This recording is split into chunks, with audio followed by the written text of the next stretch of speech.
नमस्कार दोस्तों, मैं कुशाग्र गौर आपका स्वागत करता हूं भारत के सबसे पहले web development news channel web dev समाचार पर। आशा करता हूं आप सब ठीक होंगे। हमने ये न्यूज़ चैनल पिछले हफ्ते शुरू किया और आप सब लोगों का रिस्पांस देख के मेरा मनोबल 100 गुना बढ़ चुका है। आप सब ने इसकी काफ़ी प्रशंसा की और इसको इम्प्रूव करने के काफ़ी सजेशंस भी दिए। मेरी यही कोशिश रहेगी कि हर एपिसोड में हम सजेशंस को यूज़ करके इस चैनल को और बेहतर बनाएं।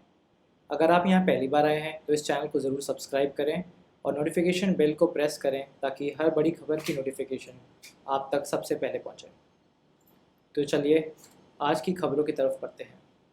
सबसे पहले कुछ रिलीज़ेस देखते हैं। React 17 का रिलीज़ कैंडिडेट आ चुका है।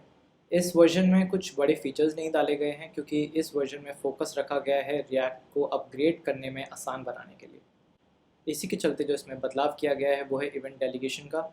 अब तक इवेंट डेलीगेशन में React हर एलिमेंट पे लगे इवेंट लिसनर को डॉक्यूमेंट पे लिसन करता था, लेकिन React 17 से ये सारे इवेंट लिसनर्स React ट्री के रूट नोड पे लिसन किए जाएंगे।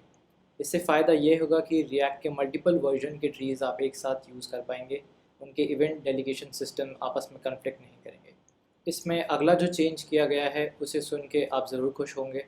React में अब तक React को मैनुअली हर कंपोनेंट फाइल में टॉप पे इंपोर्ट करना पड़ता था ताकि आपकी JSX फाइनली ठीक से कंपाइल हो सके, लेकिन React 17 से ये करना आवश्यक नहीं होगा क्योंकि React अब आपके कंपोनेंट में JSX ऑटो डिटेक्ट करके एक ट्रांसफार्मर को इंपोर्ट कर लेता है ताकि आपकी कंपाइलेशन ठीक से हो सके। इस वर्जन के बारे में अगर आप और जानना चाहते हैं तो इसकी चेंज लॉग का लिंक डिस्क्रिप्शन में देख सकते हैं।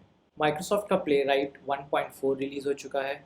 इस रिलीज़ का मुख्य पॉइंट है प्लेराइट CLI जो इसके साथ रिलीज़ किया गया है। इस CLI के द्वारा आप टर्मिनल से ही प्लेराइट के थ्रू स्क्रीनशॉट्स ले सकते हैं, PDF बना सकते हैं वेबसाइट्स के। सिर्फ इतना ही नहीं, आप इससे अपने पूरी इंटरेक्शन रिकॉर्डिंग भी कर सकते हैं। इसका मतलब ये है कि आप वेबसाइट को नॉर्मल तरीके से ब्राउज़ करेंगे और प्लेराइट का CLI ऑटोमेटिक स्क्रिप्ट जनरेट कर देगा उस इंटरेक्शन को रिप्ले करने के लिए। इस वर्जन की पूरी चेंज लॉग के लिए आप डिस्क्रिप्शन में लिंक देख सकते हैं। लारावेल का 8.7 वर्जन रिलीज़ हो चुका है। लारावेल 8 में रेट लिमिटिंग के नए फीचर्स रिलीज़ किए गए थे जिसके थ्रू आप अपने राउट्स पे बता सकते हैं कि पर मिनट कितनी कॉल्स उस राउट तक पहुँचे। लेकिन 8.7 में मिनट के साथ साथ डेज़ और आवर्स का भी रेट लिमिटिंग फ़ीचर आ चुका है। तो अब आप पर आवर और पर डे भी बता सकते हैं कि आपकी API कितनी एक्सेस हो सकती है। इसके अलावा HTTP क्लाइंट में ऑन एरर के कॉलबैक का भी सपोर्ट डाला गया है। अगली खबर की ओर बढ़ते हैं। फायरफॉक्स सेंड यूज़र्स के लिए एक दुख की खबर। फायरफॉक्स सेंड सर्विस अब बंद कर दी गई है।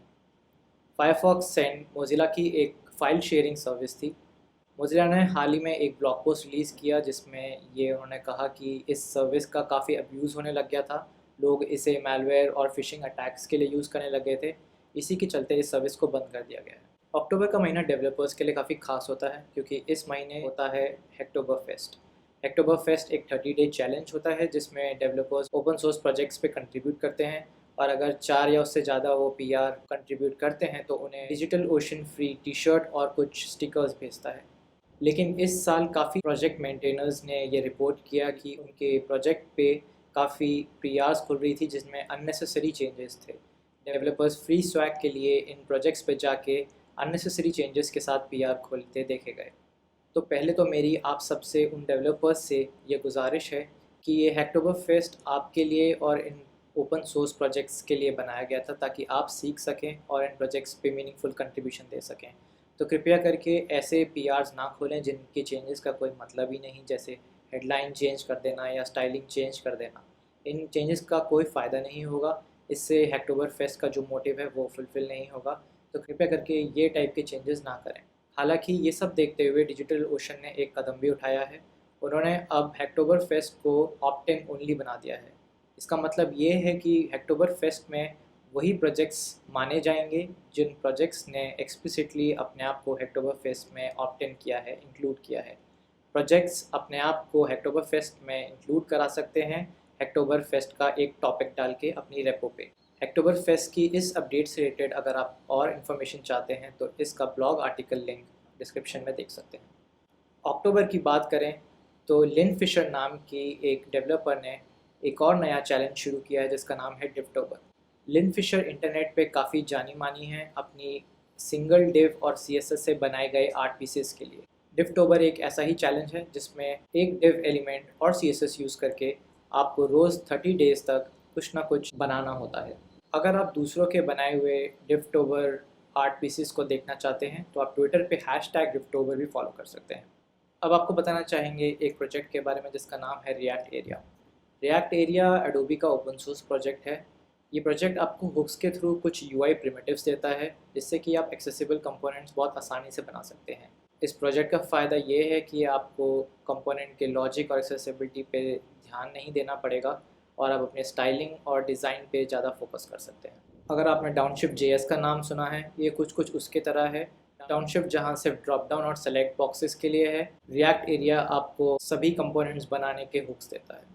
हाल ही में एक नया टूल रिलीज़ किया गया जिसका नाम है मॉडफी।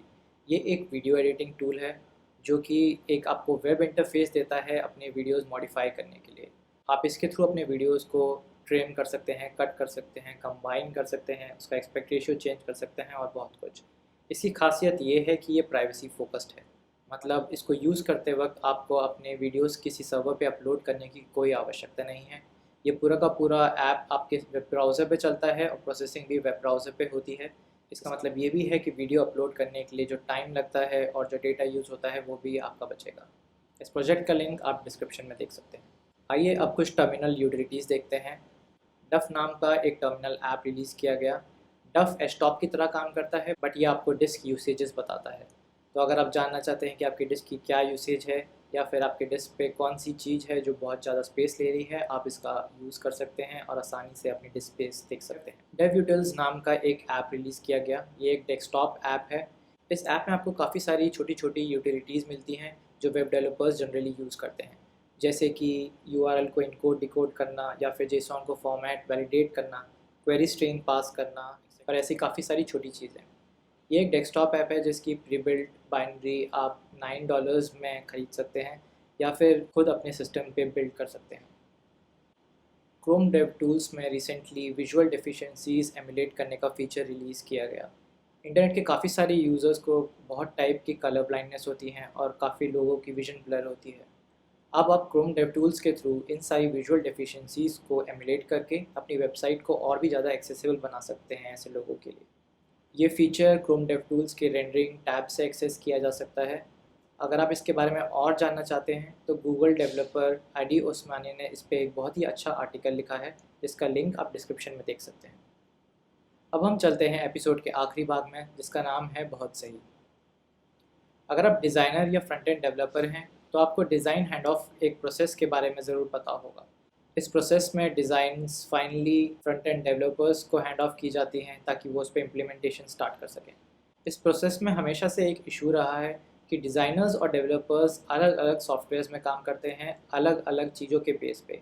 डिज़ाइनर्स के पास अपने कंपोनेंट्स होते हैं, अपने विजुअल सिंबल्स होते हैं, और जबकि डेवलपर्स के पास अपने बनाए गए यूआई कंपोनेंट्स। इस डिफरेंट सोर्स ऑफ ट्रुथ से इनकन्सिस्टेंसीज और कॉन्फ्लिक्ट्स आते हैं। आज हम देखेंगे एक नया टूल जिसका नाम है फिग्मा लो कोड।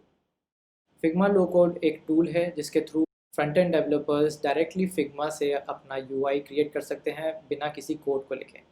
सिर्फ इतना ही नहीं है, ये टूल आपको एक फिग्मा प्लगइन भी देता है जिसके थ्रू आप फिग्मा के डिज़ाइन में ये बता सकते हैं कि हर एलिमेंट किस HTML टैग से रेंडर हो, या फिर उस पर क्लिक होने पे कौन सा फंक्शन कॉल हो, या फिर वो किस डेटा से रेंडर करे।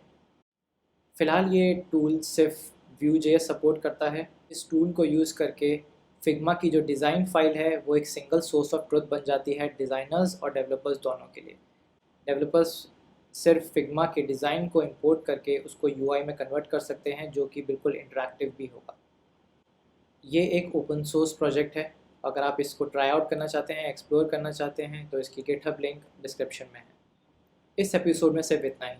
अगर आपके पास इस चैनल को इम्प्रूव करने के लिए कुछ सजेशंस हैं, या फिर आप कुछ चैनल पे नया देखना चाहते हैं, या फिर जस्ट हमें हाय कहना चाहते हैं, तो आप नीचे कमेंट सेक्शन में हमें बता सकते हैं, या फिर ट्विटर पे वेबडेव समाचार पे ट्वीट कर सकते हैं।